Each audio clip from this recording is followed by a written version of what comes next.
Welcome to the Industrial Cybersecurity Insider. In each episode, we dive into the world of industrial cybersecurity.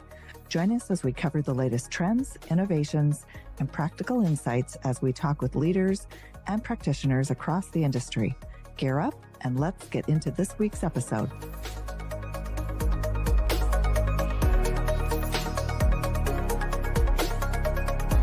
Hi, I'm Dino Busalachi, and today I have with me Danielle Jablanski. Did I say that right?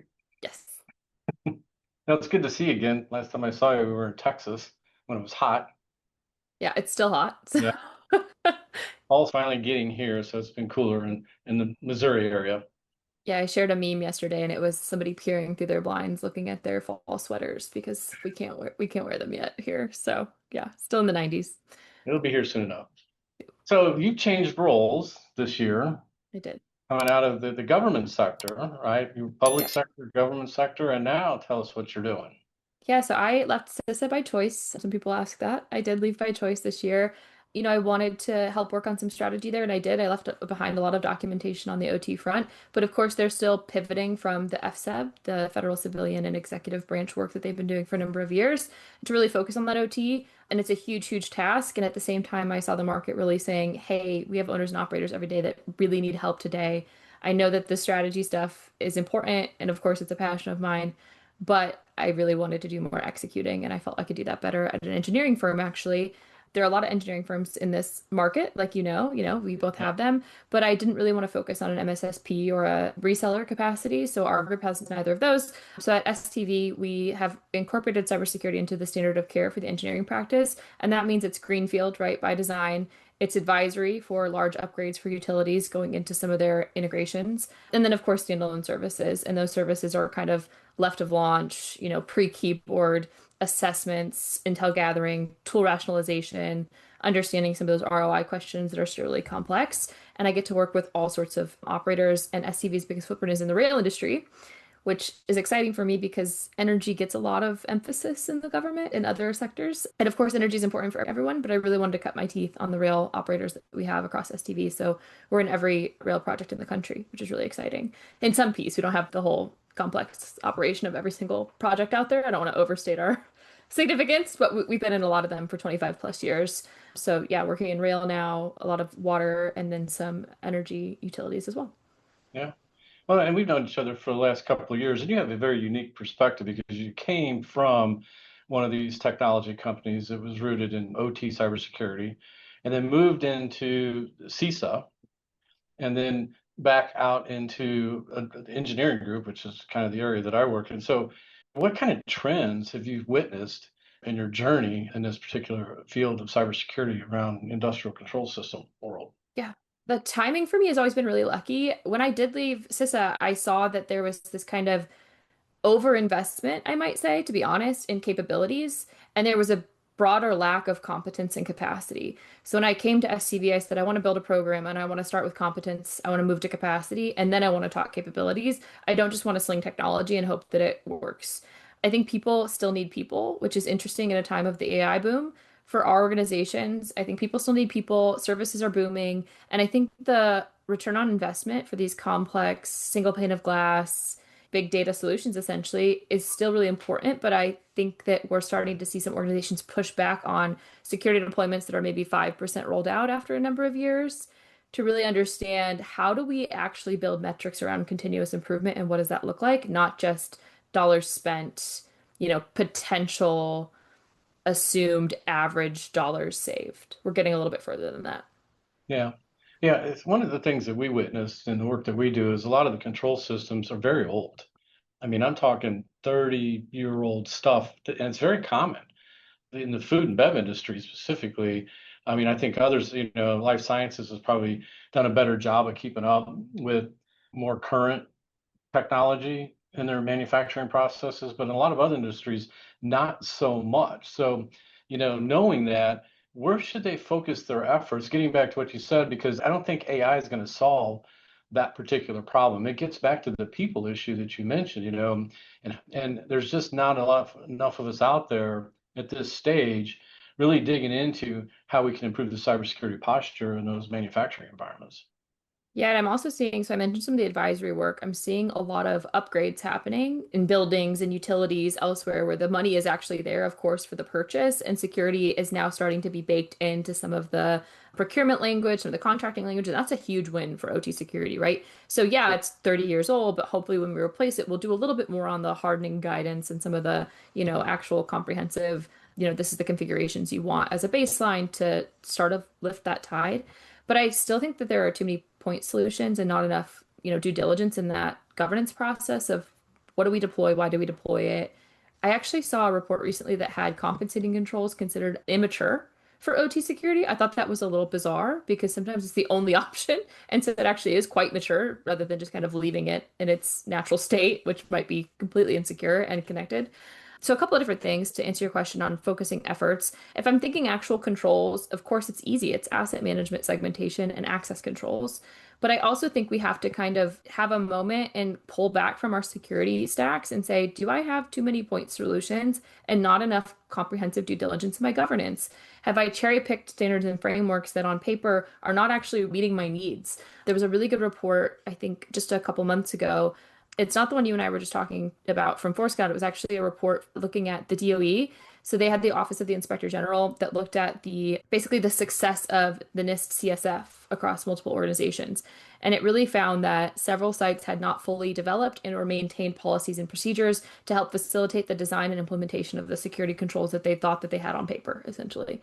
So that was really eye-opening, right? So we talk about all the time how mature this energy market and energy industry is in terms of ICS cybersecurity, and then you peel back some of the check boxes that they've had. We're not even talking NERC-CIP. It might not really be the case, right? So there's a lot of blind spots, alert fatigue from their actual capabilities, inconsistent information sharing, and increased operational complexity as a result of some of their investments rather than the opposite. So I know I gave you a lot there, but different trends. No, I like the alert fatigue because we see that, right? The events that these tools generate, I mean, is in the tens of thousands, in a very short period of time, to the extent where, the clients don't even know where to begin on how to resolve them. In fact, they don't even resolve them, they just ignore them, even if they're Yes. known threats in their environment, which, is puzzling, where, IT would try to dig into something like that, but when it's baked into these control systems and these plants, it's just like IT gets a little stymied. It's back to that blind spot. How do we remove these blind spots in these environments? Number one. And number two, I still see a lot of the engineering companies out there. I call them disinterested parties, meaning that cybersecurity isn't a priority for them. They figure if the client's not asking for it, I'm not going to build a practice. I'm not going to pursue partnering relationships with some of these technology companies, cybersecurity technology companies. And I just go about my normal day-to-day business of what I've been providing, my clients for decades. Yeah, I mean, and that's why when people say, where should I start? Where do I start? How do I start? It's nobody starting from scratch, right? There's going to be technical debt. There's going to be cultural nuance. There's going to be all these other issues. And so I led with those three controls, but I really think the most important thing for organizations is to start with interdependence mapping. Interdependence can be technological. It can be, oh, we need this signature, right? It can be a process problem. It can be, we have all these people retiring and we don't understand what tacit knowledge they're leaving with. We see that all the time. We don't talk about that as a form of interdependence for the actual operation and functioning of our critical systems, and it is. So that's part of crown jewel analysis, but crown jewel analysis is still just tier one, tier two systems on paper that are the most important. What makes those systems run? That typically doesn't extend to, so and so in this department that might have the actual manual knowledge to keep it running, wrote the standard operating procedures, or has the best relationship with the integrator to know who we call, when we call them, and why. So Yeah. some of that is continuing to be fleshed out, but there's no perfect recipe for it. And so I see people kind of, again, investing in tools, realizing that that ROI is questionable, going back to policies and procedures, and then there's this kind of limit to how much you can outsource in terms of understanding. Of course, you can Yeah. outsource the management of everything, but if you don't fundamentally understand what you're protecting, you can't outsource your interdependencies, right? That's the bigger problem. And so that becomes more of a cultural clash. Yeah, on the crown jewels too, because what we try to do with clients, especially if they have multiple sites in their fleet, especially a dozen or more, is what are your top tier plants and work your way from there back, as you call it, the crown jewels. It can be within the plant, but then, overall looking at the broad spectrum of their manufacturing operations, which sites can you live without for a shorter period of time versus those that you can, right? Yeah, I wrote a blog for Clarity in the last month or so, and it discussed how to do interdependence mapping from tier one systems and then actually assigning different understanding of how the six scenarios that are laid out in the NIST 800-82 revision 3 would actually impact those tiered systems so that you could recreate a priority list of which systems to go build compensating controls around essentially. So it's kind of a new methodology or a how-to. It's not, the bee's knees of like this is how we tackle OT cybersecurity going forward for the rest of our lives. But it actually was inspired from some of the work I did at CISA. I helped with something called the High Value Asset Program, which is a voluntary program just for the FSEB, again, Federal Civilian and Executive Branch, where they would basically do that exact process of tiering out their systems. And they would not really know how to associate some of those systems that had the interdependence that they required, like HVAC for a critical building, what should be a high value asset. But if you're not coming from that systems of system thinking, or you don't have any OT people on your team, or you kind of run the risk of saying, well, if everything's critical, nothing is critical, you don't really know how to associate some of those ICS systems with the rest of your IT. And so recently, in a lot of the talks I've been giving, I've actually been using the Facebook hack from a couple summers ago. It wasn't even a hack, it was a router issue, but it actually shut down the building access, and so they couldn't get into the server room, if you remember this. I think it was summer 2022. The actual first responders from an information security standpoint couldn't get into the building. So their badge access readers had problems. And I dug into this, and there were a couple different reports that saying that a lot of different things happened with the building and physical access because of how connected things were. And of course, that was something that was missed in a type of interdependence mapping when people thought about a critical scenario. And so it's not an OT incident exactly, but it starts to eliminate some of this interdependence where it's like, of course, you can't list everything as being critical, but in the event of an emergency, you also can't miss critical interdependencies doing some of that analysis. So, Yeah, because my position on the first responder in a manufacturing facility is the operator, right?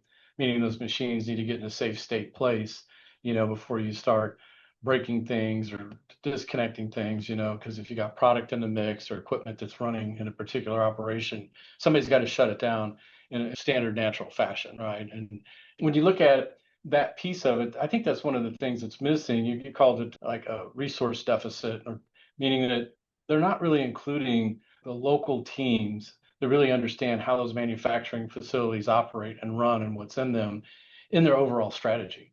no. We see that a lot when we're working with a global team that's looking at an overarching cybersecurity plan, is trying to bring the plant people into the fold, right? Because we need them. We need them for discovery to find out where are these panels, where is this network, how is it set up, who are your OEMs, who's remoting in and out of here. There has to be a pretty good relationship with the plant to be able to pull this off. And, Yeah. and what we witness is that's not happening. So when you look at these senior leadership teams that are moving these projects forward and forming their strategy, they're not incorporating the folks at the local level. Well, nothing's going to force them to. That's the other kind of problem. We talked a little bit about the energy sector and some of their compliance mechanisms, but I've seen some recent calls with water operators where even kind of trying to discuss cybersecurity by design, whether it's an advisory project for a new build or a replacement, people in the engineering world, or just those who don't really speak our common language, have said, well, all you need to do is an OEA review, right? Like an audit. So that is still that conversation around compliance checklists versus comprehensive security, having everyone understand and get on the same page of what you can do leading up to an incident. But then we still have people that really push like pen testing and incident response is kind of a quote unquote starting place for who? That blows my mind every time I hear that. There's a lot that can be done by design or by testing or by, building different comprehensive teams, right? Some of the multidisciplinary, teams within your groups. But I've actually seen this intentional. I've seen, not to call out sectors, but when I was working with CISA, I had a couple of asset owners I worked with in the chemical sector that had decided not to centralize their risk management, but instead to distribute that risk and leave it up to each facility and plant because they thought that that would lead to kind of less of a domino effect than centralizing some of their risk in their policies. So there's this kind of other conversation that I don't think you and I have ever had around vendor consolidation versus single points of failure. And I think that's a really interesting one when it comes to security policies, because you might say, hey, everyone get on the same page. Here's what we're doing. And then you might also say, and we're deploying this tool everywhere. And then, you might actually create new access points, new targets, not just in the solutions themselves, but, how much do you centralize? How much do you distribute? How much do you own? How much do you push out, right? It's difficult for really large organizations like food and bev or chemical or other manufacturing. And that's a great point. I'd really like to get your perspective on this because I've done a couple podcasts on it. where I view that the CIOs don't really have a good idea of who's working in their plants, right?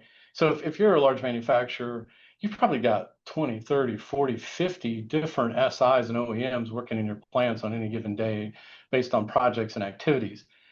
And they don't know who those people are. So what is your thoughts on those CISOs and CIOs becoming more aware of who those organizations are? What kind of practices do they have? What kind of security technology partner relationships do they have? And start making what I call new friends. Yeah, it's definitely a major blind spot. So people always talk about when you're bringing projects together, like who owns the data. Back to our conversation around interoperability, who owns the crisis plan? That's where I would start from a leadership perspective. I don't need to know that if we have cameras here and another technology deployed there and some other type of sensors here, who owns that data centralization? Because I know the answer is going to be nobody, right? It's left up in the air, it's murky. Who owns the emergencies, right? Who owns the response? Who knows what scenarios to plan for? And who knows how to get policies and processes off of paper and into action? That's really, again, back to that ROI conversation. That's not just something I made up. We've been talking about ROI and security for years and years and years. We've also said, cybersecurity risk is business risk. We've tried to come up with these new catchphrases for a long time. And it really is about interdependence and interoperability at the end of the day. And those are easy to miss if we're just using, like I said, cherry-picked frameworks and foundations and methodologies and baselines. It doesn't matter that we have too many to choose from. It matters that we don't stick with them. We don't evaluate them over time. We put them on paper, we put them on a shelf, and we say good work. So I think it is building those relationships again, knowing who owns the crisis, the when the crap hits the fan scenarios. There's somebody at every location who is intentionally or accidentally going to be responsible for that, right? Yeah. No, do they know what scenarios to plan for, and have they communicated that well back to leadership? And are they able to get policies and processes off of paper and into action? Or are those policies and processes 10, 15 years old? That's the worst case scenario, right? And they don't even know where they live, or there's so much dust on them, they don't even have the right, like you mentioned, the right integrators and partners on them. Did they switch? Did they change? Do they have the right contacts? Again, back to standard operating procedures. Have they looked at those? Right? Who is responsible when it gets questionable? And we've seen, I think, three, right, in the last week. We had the Bridgestone, Jaguar. Yeah. All right. So, well, getting back to that, the disinterested parties is how do you get them interested in being part of that overall plan and what they're doing, right? And I think those IT leadership, Craig likes using the term, they have the responsibility, but they don't have the authority, right? Yeah. And we've seen that, right? Where the plan's going to do what the plan's going to do. And it really takes a lot to force them to get on the same strategy and plan that's trying to be driven by corporate. And they've been, regardless of cybersecurity, it's been going on for decades. This Yes. yin and yang and push and pull that goes on between these two groups, right? And that third leg on that stool, you got IT, you got OT. That third leg is your OEMs and your system integrators that play a pretty significant role in the success Right. of these manufacturing environments. When I mentioned, you asked, what I would do about it, I said stop outsourcing things you don't understand before you could manage them, right? I've said this multiple times. This is not a new phrase for me, so sorry for, regurgitating that today, but I'm also starting to see a shift, and it's one I totally endorse, towards more in-house expertise. Of course, I'm a consultant and I provide services and I provide best-in-class services, but not technology, right? Not a reseller. I am a trusted advisor. I will tell you what you don't want to hear. I will tell you what you need to know, right? But I think we used to entice people with information sharing, and you were going to get the shiny new threat intelligence some way, somehow, and it was going to be, secret special access to that information sharing. I'm gladly starting to see that carrot and stick methodology kind of fading. I've seen actually a push back when I was in government and now out of government as well, that people kind of hear information sharing and it's a bad taste at this point because there's too many sources. It's not curated for their sector. It's not collated. So you might get the same piece of information from four different sources the same day. There's no prioritization to it unless you're already partnering with a tool or a capability to do that, or you have an in-house team to do it, or your SOC can do it. So it's not that information sharing is a bad idea or a bad thing.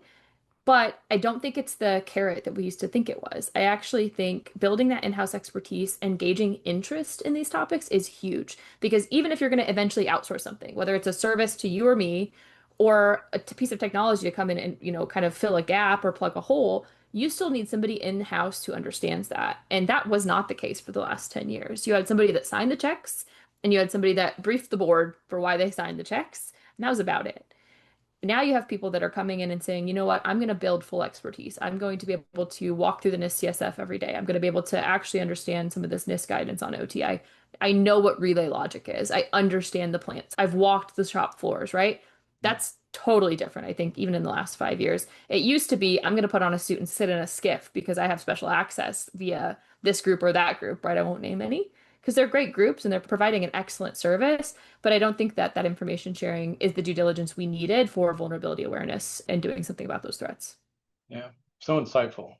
It's like you got your finger right on the pulse, you know. I have to So be careful because it's an amazing community, the Intel community, but I used to also say the one thing I borrowed from like military strategy was taking an effects-based approach to security rather than a means-based approach. And so an effects-based approach means if the fake background building that you're sitting in were blown up, the effect would be whatever casualties in that building, right? Not whether it was a bomb, whether it was an insider, whether it was an airplane. The effect mattered. The means was just another means. And I think that's how we need to think about security. And sometimes in the information space, we focus all of our resources on the means, and it leaves no resources for doing that effects-based work that we've been talking about this whole time. And so it's not necessarily that the Intel community gets it wrong or doesn't package it correctly. It's just sometimes we put all of our stock in that Intel and we miss, hey, can we get the doors open if we need to get to Iraq? Can we do that interoperability and interdependence mapping? If not, all of the threat intelligence in the world isn't going to save us from those scenarios that we haven't planned for. yeah, well, and they don't practice for it, right? I mean, if I go into 10 plants, probably 10 of them don't even have an incident response plan No. in regards to an attack. Yeah. You Or know? they've outsourced it, and unfortunately, it might be an integrator who doesn't have a cybersecurity team, and they're just kind of hoping to not be called on that retainer. Right. Yeah. And I don't know how much influence, and maybe you can comment on this, that the insurance industry has had, because we've seen clients who've been dropped and then having to say, okay, we got to get something going on here, right? It's just something as simple as asset inventory, or their premiums are going through the roof and their coverages are going down. So do you think that they have any impact or influence in I this? do. Yeah, I have a meager background in cyber insurance. I've written a couple reports on it. And when I was at Stanford, I was actually surrounded by actual experts that studied this. And they actually did accumulation risk research for the cyber insurance industry for a reinsurance group. That was actually my funding for my role at Stanford as well. They, years ago, 10 years ago, did not want to become a de facto regulator. I think today the insurance market has become a de facto regulator. That's bad for markets, but it's a hardened market, like you said. There are more requirements now, and there are certain instances where a policy will have discounts if you go with their quote unquote best in class security solutions. And so, whatever that partnership looks like, I don't want to call it a kickback, right? I don't want to get in any trouble, but they are de facto regulators if they say thou must have this and also purchase from this list. They are now creating security controls that are requirements for operating, right? If they want to continue that coverage. But I've also seen the opposite. I've seen organizations say, well, there's this thing called silent cyber where things happen in the digital world and they're actually covered by other policies on accident because of the wording, because of precedent in the courts, and because we don't have good legal coverage on cyber yet, right? There's not a lot of data. And so that silent coverage might help you, and or you can take that investment from those policies and reinvest them into your actual security. So I've actually seen some companies saying, I'm not going to do both anymore. I don't think that's a great strategy. But if the market continues to harden, where fewer providers are offering coverage and they're actually increasing the verification for that, I think there's a risk that cyber insurance will actually price. I've said this about regulation too, it'll price small and medium businesses out of business. And that's a bad scenario because not only do we not want monopolies, right, in free and fair markets, we also don't want fewer targets. So another thing I'll borrow from military background, you probably don't know this about me, but one of my first jobs was looking at nuclear policy and risks to cyber command and control. So I was a nuclear nerd before I was a cyber nerd. And I used to tell people, like, there's a reason that we keep all of these silos out in the West and other places. And it's not just so we have a second strike capability, and it's not just so that we maintain these arsenals. It's also because if Russia or another nation were to launch nuclear weapons, they need more targets so that more bombs fall more places than on fewer cities, right? Because then your cities might survive. Same thing with our industries in cyber, right? There is no bomb capable, right, of a cyber event that's going to cause a nuclear fallout, right? We figured that out. There's good data on that. There's professors at big universities that spent years comparing the two. That's not the risk. The risk is we have too few targets and it becomes easier to take down full sectors, right? That's that single point of failure. It's also called concentration risk. Josh Corman has worked on that in the past as well. And so we can't create scenarios, whether it's regulation or insurance, where small to medium-sized businesses are priced out of the market. Every time I talk to you, I get to learn something new about you. I've brought No, that one up before too, but it is really interesting that is it a second strike capability that we really want, or do we want to deter essentially, we know how many bombs other countries have, so we know how many targets we need if we want to have a recovery in certain locations. crazy. Absolutely crazy. Is there anything that you want to cover? I have one final topic I wanted to bring up, and I want to make sure that I offer up anything that you want to discuss that we haven't touched on. You and I had discussed before we started recording this report that came out from Forescout. And I just thought it was really interesting because it discusses how 44% of industrial organizations claim to have real-time visibility, but nearly 60% can't reliably detect OT and IoT threats. But the cool part of this that you and I were talking about before we hit record is that these organizations who claim to be early stage maturity have realized that their top concerns are the cyber supply chain cyber threats, is how they put it, and cyber criminal activity. And there are fewer today that are actually concerned about nation state actors and zero-day vulnerabilities.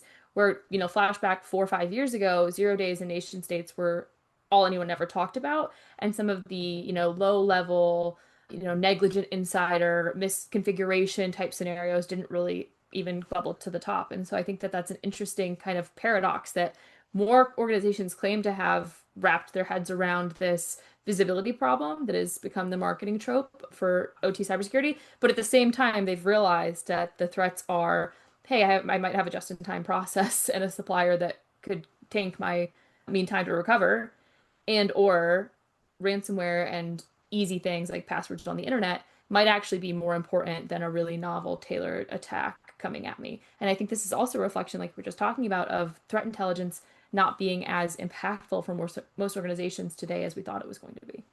Yeah. Yeah, because I can see your point on that, because when you think about very large organizations who rely on their supply chain, and when you really look at their supply chain, they're really not doing anything in regards to, hardening and improving their cybersecurity posture at all. I mean, Right. some of it just, it's crazy. Like the tire industry, you mentioned Bridgestone. I've been in the chemical plants that provide them the compounds to make those tires, and they're not doing anything.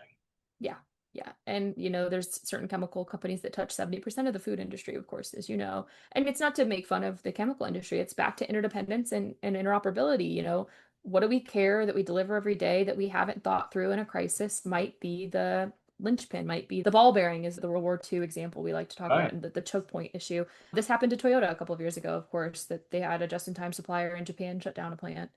So yeah, you can also do everything right. And if your supply chain is that just in Fragile. time, or, yeah, fragile, Very it's incredibly fragile. important. Or just your suppliers' risk posture, right? I talked to a utility last year that had 100 third-party risk incidents in 1 year that they had to, none of them impacted them tremendously, but they had to go and, do the investigation, do the due diligence and investigate, well, we use the software, where do we use it? How much impact does it have? How much access does it have? Who can access it? What are the user credentials, right? Mm-hmm. Can things bleed? A lot of work. A lot of work. Yep. Yeah. So the last topic might be a little near to your heart. So what do you think about the Mitsubishi picking up Nozomi? Yeah. Well, I think it's funny. I posted on LinkedIn that I always love an opportunity to be right. And I don't know if you remember, but before Nozomi, I was an agnostic market researcher. And so I actually worked for the OEMs doing exactly this. And I worked with several OEMs that had looked at Nozomi before it became what it was and before I worked there. And I did price the market at what Nozomi was bought for back, and I said by 2030. So I still think I'm on the money, right? That Yep. investment would be kind of right in the ballpark. I think the most interesting part of the conversations, because it's not all about what I think, right? There's a lot of people involved at Nozomi. The most interesting part to me about the conversations is Nozomi, since it was built to be horizontal, right? It has multiple protocols across multiple OEMs that are competitors.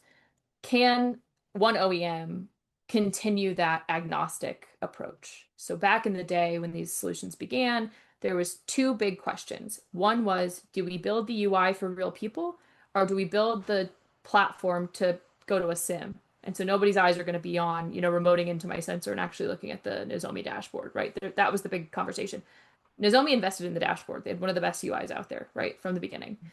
And we actually saw technically the opposite. There's more MSSP approaches and SOC operations to OT security than there are organic customers opening up the platform. But still, it benefited them to have a good UI. The other big trade-off question was, do I build for one sector, and stake my claim in that sector and then use those testimonials essentially as, hey, it worked so well here to build out, but then build the parsers and the protocol adoption later? Or do I get as many protocols as possible and do as widespread of an approach as possible to really showcase that it's a horizontal solution? And Nozomi did that, of course, right? Sure. Got big logos. Those big logos were able to pay for a lot of their advancements in their actual software. So one incredible comparison, just if you look at acquisitions, is to look at the number of software updates from Nozomi compared to other platforms that were actually acquired. Hmm. And it's kind of crazy how many evolutions and updates they've had versus others that were acquired. And that's to the nature of, again, the horizontal application, the protocol coverage that they have, of course, the additional features that they built. And so the question remains, though, can one OEM own a tool that has that horizontal applicability that made it so successful and continues that success? That's what I think is really interesting about it. And I don't have, of course, an opinion on that. I think I, it's great for everyone at Nozomi today, though. I have one. I guess if I look at Rockwell, right, they've been doing this for a while, meaning buying technologies and incorporating it into their portfolio. But it's been just for their stuff, Mm-hmm. right? It's not for Siemens, it's not for Emerson or Schneider. It's Yep. just for the Rockwell organization and their technologies. If going back to your point, will they stay in that horizontal, in their particular case, just their client base, who's a big Mitsubishi clients versus, being agnostic and being able to horizontally, using your terms, go out across multiple sectors. Yep. Yeah, that's how it's being stated today, is that Yeah. horizontal approach will remain. And I've actually seen a lot of the OEMs try to build some type of competitor baseline, whether it's a configuration baseline to add to their security features. I don't have every protocol understood from this vendor and exactly how it would work in practice, but I do know that at a baseline, it's supposed to do this, this, and this, or it's not supposed to change at this interval, right? And so we can incorporate a couple of alerts. So I think it's interesting. If it were me, I wouldn't want to buy more than one solution. So that becomes the kind of more difficult piece, which is if I am a Mitsubishi and a Rockwell customer somewhere. Well, Rockwell has, I guess, Verve, which isn't totally the same. But I've seen electric utilities buy three just to see Oh, yeah. after a couple of years which one, but that's because they have larger budgets. So I do think, deployments that have multiple vendors will typically have a little bit more budget, right, than a smaller shop that has fewer vendors. That's typically a correlation that we'll see. So maybe it won't be a problem, but it totally remains to be seen. Yeah, I mean, I think 99% of the manufacturers we go into have multiple automation technology vendors Yeah. in their plants, But most of yours have pretty good budgets for security, right? They don't have nothing to work with. Right, right. But Right. then you made a comment earlier about, I still call it shelfware, meaning that they went out and made this investment and bought these tools, Yeah. but didn't invest in the resources really to People. drive it and make it useful and watched it morph into shelfware, Yeah. right? Because they That's just unfortunate. fatigue, as you said earlier, and the amount of events and alerts that they get just become overwhelming, and there's nobody actually working on them that's being assigned to clean it up. Yeah. We come in and do that too. We call it tool rationalization. What's the ROI? What's the usability? What are the features you have enabled? How far is it deployed? And I typically try to do that before there's an investment in any other security capability, whether it's a SIM, whether it's anything else that they want to adopt. I say, hey, let's pull back and look at what you have today. And is it shelfware or not? Can you confirm or deny that this is working the way that you intended it to? So Well, let me ask you this. So with the acquisition of Nozomi into Mitsubishi, do you think that their competitors that are still out there, and I still think of, Clarity Armis and Drago still being, contenders, where we've seen other acquisitions with Energy and CyberX and a few of the others. Now with this one, is it moving them off the board from a competition piece with no, them? No. no. They're so different actually, and they've morphed in such a way. Like when I started at Nozomi, they were pretty even. Dragos definitely captured specific sectors more vastly than some competitors. And then with Clarity's acquisition of Metagate, they really set themselves apart in a sector as well. And it doesn't mean that they're not horizontal, but some countries won't adopt Clarity because it's Israeli based. And so Nozomi really built the big brand, big logo, and global capacity. But that doesn't mean that, you know, the sector specific or the Americas specific or the healthcare specific aren't just as successful. Again, these companies' numbers are not public. I don't think it counts anyone out of this market that hasn't already been purchased, right? I think if this had happened ahead of, some of the other acquisitions we saw, then those would have fallen, their valuation, honestly, I think would have fallen, SCADA fence being one of them. This number would have totally skewed, right? What happened there, but not that I know, what it was sold at. I don't think that was ever public, but yeah. And then there's this other conversation of, do I buy it or do I build it? And that's what the OEMs have been facing for a long time. And I actually think it's more interesting. I think all of those competitors are still competitors, but I think it's actually more interesting for the OEM space now. They have to Yep. watch this acquisition's success or not to understand, do I buy it or I build it? And that's what like Schneider Electric is looking at right now. Of course, Honeywell bought already, but that doesn't mean they have to stop building, right? It's still Right. very new technology technically, right? And it's moving from asset management, and then you're adding in vulnerability analysis, you're adding in threat feeds, you're adding in, right? There's layers to the technology. It's not just a, set it and forget it UI that just, scans everything and does everything perfectly without the tuning and all of that. So the buy or build, I think, is more interesting from an OEM perspective than the competitive landscape. But I think the competitive landscape is just as competitive, even if they start to change whether they go after, a horizontal application or they drill down even further into specific verticals. Well, I think part of it, because I've seen this a little bit with Siemens, and I guess some Mitsubishi's heading down the same way. As a matter of fact, I know they are, where they're going to be able to take technologies like Nozomi and they're going to start putting it into their control systems, right? Right. It's going to be a module sitting in that PLC, in that DCS, whatever it might be. Again, I equate it back to OnStar, with vehicles. It's going to be built in, you're going to have it, and you just decide whether you're going to turn it on and use it or not. Yeah. And I was still at Nozomi when we made the announcement that Mitsubishi had decided to do the embedded deployments. Right. And we all thought it was really cool. We thought it was cutting edge, right? It was one of those announcements that it wasn't just PR, it was like a milestone, and it was really exciting for the whole company.